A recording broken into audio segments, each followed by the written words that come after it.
ಉತ್ಸಾಹದಿಂದ ನಾವು doctor B R Ambedkar ದಿನಾಚರಣೆನ ಭಾಳ ಅರ್ಥಪೂರ್ಣವಾಗಿ ಮಾಡ್ಕೊಂಡ್ಬರ್ತಾಯಿದ್ದೋ. ಕಳೆದ ವರ್ಷ ನಮ್ಮ ನೌಕರ ಭವನ ಉದ್ಘಾಟನೆಯನ್ನು ವೀರಪ್ಪ ಸರ್ ಉಪಲೋಕಾಯುಕ್ತ ಉದ್ಘಾಟನೆ ಮಾಡಿದರು. ಹಾಗಾಗಿ ಅವರು ಒಂದು ಮಾರ್ಗದರ್ಶನ ನಾವು ಚಾಚು ತಪ್ಪದೆ ಏನು ಮಾಡಿದಂಥ ಅವರ ಅಮೃತ ಹಸ್ತದಿಂದ ಉದ್ಘಾಟನೆ ಮಾಡಿದ್ರು. ನಮಗೆ ಸಾಕಷ್ಟು ಮಾರ್ಗದರ್ಶನ ಕೊಟ್ಟಿದ್ದಾರೆ. ಪ್ರಶಸ್ತಿ ಆಯ್ಕೆ ಮಾಡುವ ಸಂದರ್ಭದಲ್ಲೂ ಸಹ ಅವರು ಸಾಕಷ್ಟು ಮಾರ್ಗದರ್ಶನ ಕೊಟ್ಟು ಇಂತಿಂಥವ್ರಿಗೆ ನೀವು ಆಯ್ಕೆ ಮಾಡಬೇಕು ಅಂತ ಹೇಳಿ ಅವರ ಆದೇಶಕ್ಕೆ ಬದ್ಧವಾಗಿ ಇವತ್ತು ನಾವು ಡಾಕ್ಟರ್ ಬಿ ಆರ್ ಅಂಬೇಡ್ಕರ್ ದಿನಾಚರಣೆನ ನಮ್ಮ ಗ್ರೇಟರ್ ಬೆಂಗಳೂರು ಪ್ರಾಧಿಕಾರ ಪಾಲಿಕೆ ಅಧಿಕಾರಿ ಮತ್ತು ನೌಕರರ ಕ್ಷೇಮ ಅಭಿವೃದ್ಧಿ ಸಂಘದ ವತಿಯಿಂದ ಆಯೋಜನೆ ಮಾಡಿದ್ದೀವಿ. ಈ ಒಂದು ಕಾರ್ಯಕ್ರಮಕ್ಕೆ ಗೌರವಾನ್ವಿತ ನ್ಯಾಯಮೂರ್ತಿಗಳು ಶ್ರೀ ವೀರಪ್ಪ ಸರ್ ಉಪಲೋಕಾಯುಕ್ತರಿದ್ದಾರೆ. ಅವರಿಗೆ ನಮ್ಮ ಸಂಘದ ಕೆ.ಸಿ. ರವಿ ಮತ್ತು ಎ.ಜೆ. ಬಾಬು ಅವರು ಗೌರವ ಸಲ್ಲಿಸಬೇಕಂತ ಅವರಲ್ಲಿ ಮನವಿ ಮಾಡ್ತಾರೆ.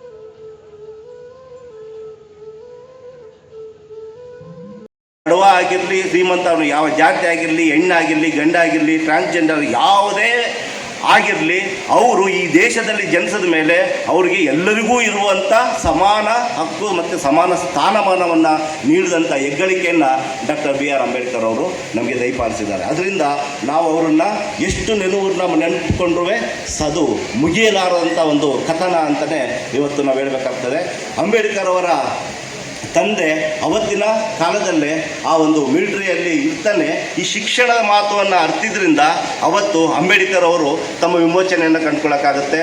ಹಾಗೆ ಡಾಕ್ಟರ್ ಜಗಜೀವನ್ ರಾಮ್ ಅವರು ಕೂಡ ಮುಂದೆ ಅವರು ಶ್ರೀಯುತ ಮುನಿರಾಜು ಸಿ, ನಿವೃತ್ತ ಉಪ ಆಯುಕ್ತರು ಶ್ರೀಯುತ ವೈ.ಎಸ್. ಶಿವಪ್ರಸಾದ್, ಆಸ್ಟಿನ್ ಟೌನ್ ಹೆರಿಗೆ ಆಸ್ಪತ್ರೆಯ ಶುಶ್ರೂಷಕಿ ಶ್ರೀಮತಿ ವನಿತಾ, ಚಾಲಕರಾದ ಶ್ರೀಯುತ ನಾರಾಯಣನ್, ಕ್ರಾಫ್ಟ್ ಶಿಕ್ಷಕಿ ಶ್ರೀಮತಿ ವರಲಕ್ಷ್ಮಿ, ಲಿಂಕ್ ವರ್ಕರ್ ಶ್ರೀಮತಿ ಪದ್ಮಾಸಿ ಹಾಗೂ ಪೌರ ಕಾರ್ಮಿಕರಾದ ಶ್ರೀಯುತ ಕೆ.ಎಲ್. ಸಿಂಹ ಅವರು ವೇದಿಕೆ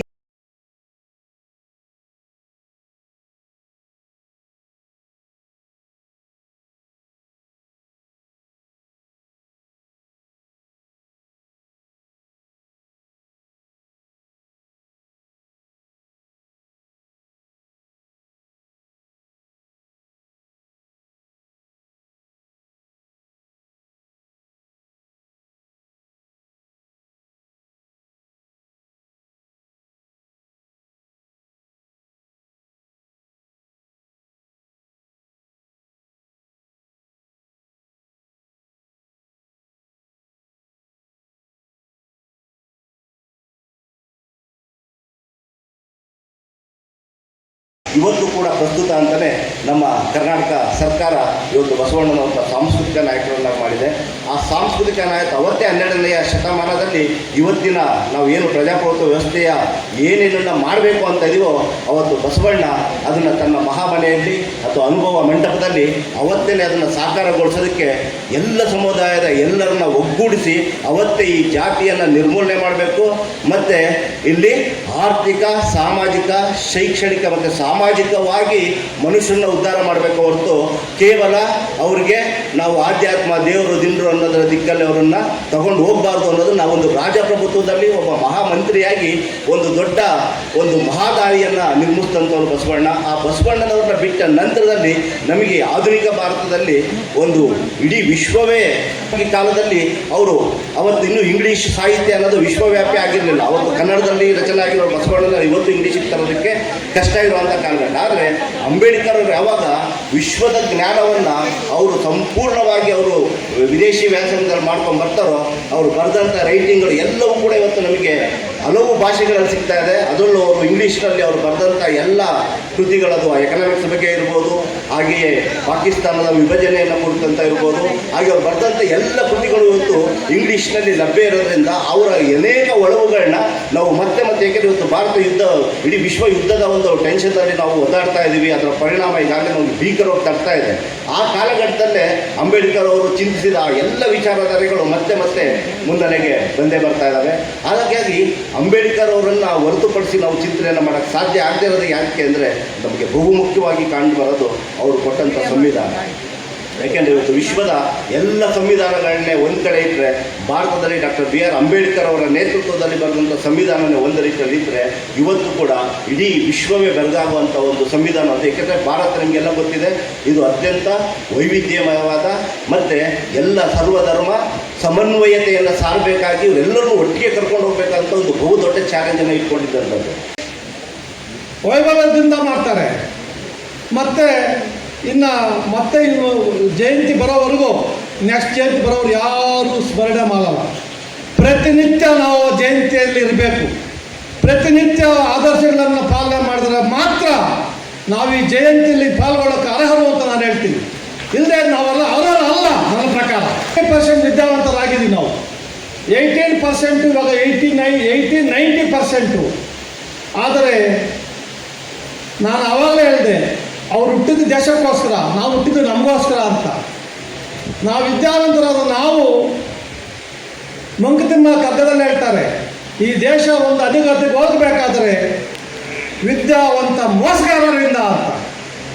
80% ವಿದ್ಯಾವಂತ ಮೋಸಗಾರರಿದ್ದೀವಿ ಈ ದೇಶದಲ್ಲಿ ನಾವು.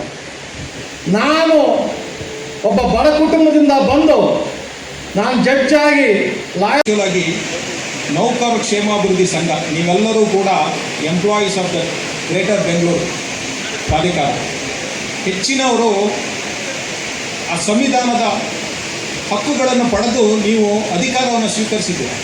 ಅಲ್ಲಿಗೆ ನಿಮ್ಮ ಕರ್ತವ್ಯ ಮುಗಿಲಿಲ್ಲ. ನೀವು ಆ ಅಧಿಕಾರ ಪಡೆದಂಥವರು ಯಾರು ಅಧಿಕಾರದಿಂದ ವಂಚಿತರಾಗಿದ್ದಾರೆ, ರಿಸರ್ವೇಷನಿಂದ ವಂಚಿತರಾಗಿದ್ದಾರೆ, ಸಂವಿಧಾನದ ಹಕ್ಕುಗಳು ಯಾರಿಗೆ ಗೊತ್ತಿಲ್ಲ, ಅವರಿಗೆ ಅದನ್ನು ತಿಳಿಸಿ ಅವರಿಗೆ ತಲುಪಿಸಕ್ಕಂಥ ಕೆಲಸ ಮಾಡಬೇಕು. ನನಗೆ ಸಿಕ್ಕಿದೆ ಮುಗೀತು ಅಂತ ಅಂದ್ಬಿಟ್ರೆ ಅದು ಅಂಬೇಡ್ಕರ್ ಆಶೆಯನ್ನು ಪೂರ್ತಿಸಕ್ಕೆ ಆಗೋದಿಲ್ಲ.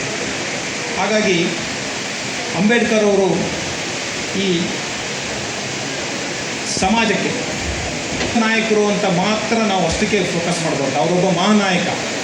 ಅಂಬೇಡ್ಕರ್ ಅವರು ಬರೀ ದಲಿತರಿಗಲ್ಲ, ಹಿಂದುಳಿದವರಿಗೆ, ಕೂಲಿ ಕಾರ್ಮಿಕರಿಗೆ, ಬಡವರಿಗೆ, ಎಲ್ಲರಿಗೂ ಕೂಡ ಹಕ್ಕುಗಳಿಗೋಸ್ಕರ ಹೋರಾಟ ಮಾಡಿದರು. ಅದಕ್ಕಿಂತ ಹೆಚ್ಚಿನದಾಗಿ ಮಹಿಳೆಯರಿಗೂ ಕೂಡ ಅವರು ಎಷ್ಟು ಹೋರಾಟವನ್ನು ಕೆಳವರ್ಗದ ಜನರಿಗೆ ಮಾಡಿದರು ಅಷ್ಟೇ ಮಹಿಳೆಯರಿಗೂ ಮಾಡಿದರು. ಮಹಿಳೆಯರಿಗೆ ಕೂಡ ಸಮಾನತೆ ಹಕ್ಕನ್ನು